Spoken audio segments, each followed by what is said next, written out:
पीलीभीत जिले के पूरनपुर में शनिवार सुबह बोलेरो जीप और रोडवेज बस के बीच टक्कर होने से 9 लोगों की मौत हो गई तथा 32 लोग घायल हो गए। पुलिस ने ये जानकारी दी। मुख्यमंत्री योगी आदित्यनाथ ने घटना पर दुख जताते हुए मृतकों के परिजनों को 5-5 लाख रुपए की आर्थिक सहायता देने की घोषणा की है। उत्तर प्रदेश के हाथरस केस में पुलिस की भूमिका की जांच कर रही स्पेशल इन्वेस्टिगेशन टीम ने अपनी जांच पूरी कर ली है, लेकिन अभी उसे जांच रिपोर्ट जमा करने में वक्त लग सकता है। इसलिए टीम को 2 दिन का समय और दिया गया है। एसआईटी अपनी कागजी कार्रवाई करने के बाद जल्दी ही 19 अक्टूबर तक योगी सरकार को अपनी रिपोर्ट सौंपेगी। इससे पहले एसआईटी को और 10 दिनों का समय दिया गया था। एसआईटी अपनी प्रारंभिक रिपोर्ट दे चुकी है, जिसके आधार पर एसपी और सीओ समेत 5 पुलिसकर्मियों को निलंबित किया गया था।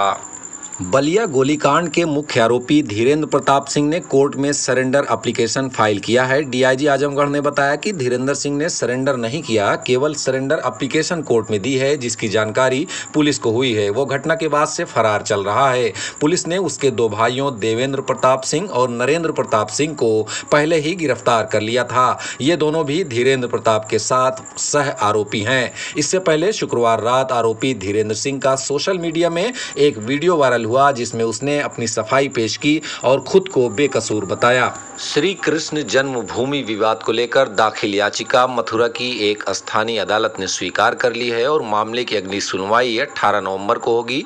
इसको लेकर एआईएमआईएम चीफ असदुद्दीन ओवैसी ने ट्वीट किया कि जिस बात से डर था वही हो रहा है। बाबरी मस्जिद से जुड़े फैसलों की वजह से संघ परिवार के लोगों के इरादे और भी मजबूत हुए हैं। उन्होंने कहा कि याद रखिए, अगर आप और हम इसी तरह गहरी नींद में सोते रहे तो कुछ साल बाद संघ परिवार इस पर भी एक हिंसक मुहिम शुरू करेगा और कांग्रेस भी इस मुहिम का हिस्सा होगी। यूपी विधानसभा की 7 सीटों पर होने जा रहे उपचुनाव के लिए कांग्रेस ने अपने स्टार प्रचारकों की लिस्ट जारी कर दी है। इसमें पूर्व कांग्रेस अध्यक्ष राहुल गांधी और पार्टी महासचिव प्रियंका गांधी प्रचार की बागडोर संभालेंगे। इसके साथ कई अन्य नेताओं को प्रचार की जिम्मेदारी सौंपी गई है। 7 सीटों पर होने वाले विधानसभा के लिए 19 अक्टूबर तक इच्छुक प्रत्याशी अपना नाम वापस ले सकेंगे। नाम वापसी के बाद उपचुनाव के लिए मैदान में उतरे उम्मीदवारों की फाइनल लिस्ट सामने आएगी। आपको बता दें कि यूपी की 7 विधानसभा सीटों के लिए 3 नवंबर को वोटिंग होगी और 10 नवंबर को मतगणना के बाद उपचुनावों के नतीजे घोषित किए जाएंगे।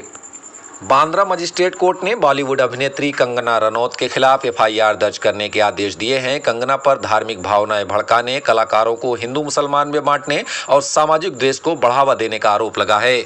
याचिकाकर्ता मुन्ना बराली ने कंगना के पिछले कुछ वक्त में किए गए ट्वीट का हवाला देते हुए उनके खिलाफ जांच की मांग की है। याचिकाकर्ता ने कंगना के ट्वीट और न्यूज पर दिए गए बयानों में हिंदू कलाकार और मुस्लिम कलाकार में बांटने, सामाजिक द्वेष बढ़ाने का आरोप लगाते हुए याचिका की थी। इस मामले में कंगना की बहन रंगोली को भी आरोपी बनाया गया है। कंगना के मुंबई के हालात की तुलना पीओके से करने की टिप्पणी का भी शिकायतकर्ता ने उल्लेख किया है। सरकार ने न्यूज़ एग्रीगेटर्स और न्यूज़ एजेंसीज को डिजिटल मीडिया में 26% विदेशी निवेश एफडीआई के नियमों का पालन करने का आदेश दिया है। जारी किए गए नियमों के मुताबिक कंपनी का सीईओ एक भारतीय होना चाहिए और सभी विदेशी कर्मचारी जो 60 दिन से ज़्यादा से काम कर रहे हैं उन्हें सिक्योरिटी क्लियरेंस लेना होगा। 26% एफडीआई के नियम से चीन और दूसरी विदेशी कंपनियों पर नकेल कसी जाएगी जो भारत के डिजिटल मीडिया में निवेश कर रहे हैं। अमेज़न और फ्लिपकार्ट की फेस्टिवल सेल के बीच सरकार ने इन दोनों ई कॉमर्स कंपनियों को नोटिस जारी किया है। कंज्यूमर अफेयर्स विभाग की ओर से अमेज़न और फ्लिपकार्ट को नोटिस भेजा गया है, लेकिन राज्यों से भी कहा गया है कि वो ये देखें कि सभी ई कॉमर्स कंपनियां नियमों का पालन करें। दोनों दिग्गज ई कॉमर्स कंपनियों ने नोटिस पर अब तक कोई कमेंट नहीं किया। कंज्यूमर अफेयर्स विभाग ने दोनों कंपनियों से पैकेज्ड उत्पादों को लेकर नियमों का पालन करने का आदेश दिया है और 15 दिनों के भीतर उनसे जवाब मांगा है। जेसिंडा अर्डर्न ने एक बार फिर से न्यूजीलैंड की प्रधानमंत्री बन गई हैं। उन्होंने अपने दूसरे कार्यकाल के लिए आम चुनाव में शनिवार को शानदार जीत दर्ज की। अधिकतर वोटों की गिनती के बाद जेसिंडा ने अपने समर्थकों को संबोधित करते हुए कहा कि उनकी पार्टी को 50 साल के इतिहास में इस बार जबरदस्त समर्थन मिला है। उन्होंने कहा कि ये कोई सामान्य समय नहीं है, हम ऐसे ध्रुवीकृत होते जा रहे विश्व में रह रहे हैं जहाँ अधिक से अधिक लोगों ने एक दूसरे का नजरिया सुनने की क्षमता खो दी है। अनुभवी बल्लेबाज एबी डिविलियर्स की एक और यादगार पारी के दम पर रॉयल चैलेंजर्स बेंगलोर ने दुबई में खेले गए आईपीएल 13 के 33वें मैच में राजस्थान रॉयल्स को 7 विकेट से करारी मात दी। डिविलियर्स ने 22 गेंदों पर नाबाद 55 रन बनाए। उनके बल्ले से एक चौका और 6 छक्के निकले। इनमें से 3 छक्के उन्होंने 19वें ओवर में जयदेव उनादकट की लगातार 3 गेंदों पर जड़े। डिविलियर्स के बल्ले से हुई इस आतिशबाजी के दम पर बेंगलोर ने जीत के लिए मिला 178 रन का लक्ष्य 2 गेंद बाकी रहते हासिल कर लिया।